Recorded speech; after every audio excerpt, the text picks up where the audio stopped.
బేసికల్గా నేను police department, కాకపోతే ఈ ఆపర్చునిటీ మా మిస్సెస్ తీసుకున్నారు. ఆవిడకి నేను సపోర్ట్ ఉంటున్నాను.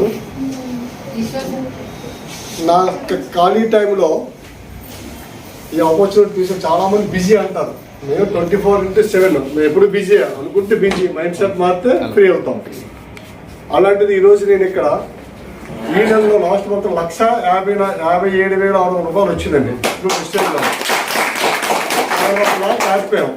నేను చేసింది ఏంటి, వాడాను, బాగున్నాయి అంతే. అంత తప్ప ఇక్కడ లేదు. 5,000 పట్టుకోలేదు, 10,000 పట్టుకోలేదు, నువ్వు ఇంత కొంటే ఇంత అవసరం చెప్పలే. నువ్వు వాడుకో, ఆరోగ్యం ఉంటావు, నచ్చితే రిఫర్ చేయమని.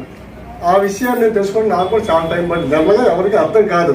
అర్థం కావాలంటే 4-5 సార్లు మీటింగ్కి రావాలి, వస్తే అర్థం, రాకపోతే ఎవరికి రాదు. అలాగే కాన్సెప్ట్ నేర్చుకోవాలి, చెప్పడం నేర్చుకోవాలి. దాసు గారు చెప్పారు, ఇప్పుడు నేర్చుకుంటే వస్తుంది. చూడ అసలు శిష్యుడు 4 సార్లు నేర్చుకోలేదు. ఇందులో ఏముందో నేర్చుకుంటే మళ్ళీ నేను కూడా మీకులాగా అందరిలాగా వ్యక్తినే. కాకపోతే నాకనే చాలా మంది ఉన్నారు, వాళ్ళకి అర్థం కాదు అక్కడ ఉంటారు, అర్థమైన ముందుకు.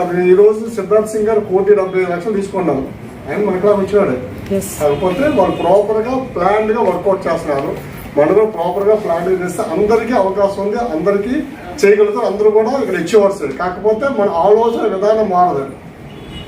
మన మైండ్ సెట్ మారితే అన్నీ మారిపోతాయి. చాలా మందికి ఆ మైండ్ సెట్ మారదు. ఆ మారాలంటే మీటింగ్లో కూర్చోవాలి, జూమ్ మీటింగ్ వినాలి, వీడియోలు చూడాలి. మనం పెట్టుబడి పెట్టలేదు కదా, రిస్క్ లేదు కదా. దీని ద్వారా ఎవరైనా సరే మనం ఎవరైనా ఫేస్ వాల్యూ పోదు కదా. నేను ఈరోజు ఉన్నాను, నా అండర్లో నాకే కాకుండా నా గ్రూప్లో సుమారుగా 36,000 మంది ఉన్నారు.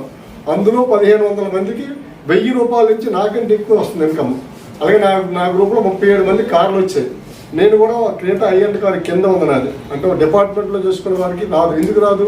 మన జీతం మనకి ముందు బడ్జెట్ సరిపోతుంది. కానీ అదనంగా వచ్చిందంటే అది మన ఆలోచన విధానం మారింది. కాబట్టి నేను తీసుకోవడం కాకుండా అందులో 37 మంది కార్లు వచ్చాయి. నా తాలూకా గోల్ ఏంటంటే ఈ ఇయర్లో 100 కార్లు చేయాలని నా టీంలో. అలాగే నేను 10 lakhs తీసుకోవాలి. అలాగే నా డౌన్లో ప్రతి వ్యక్తికి 1,00,000 రూపాయలు వచ్చేవాళ్ళు సుమారుగా 15 నుంచి 20 మంది ఉండాలని. నేను రేంజ్ ఓవర్ కార్ తీసుకోవాలని కోరికండి. Thank you.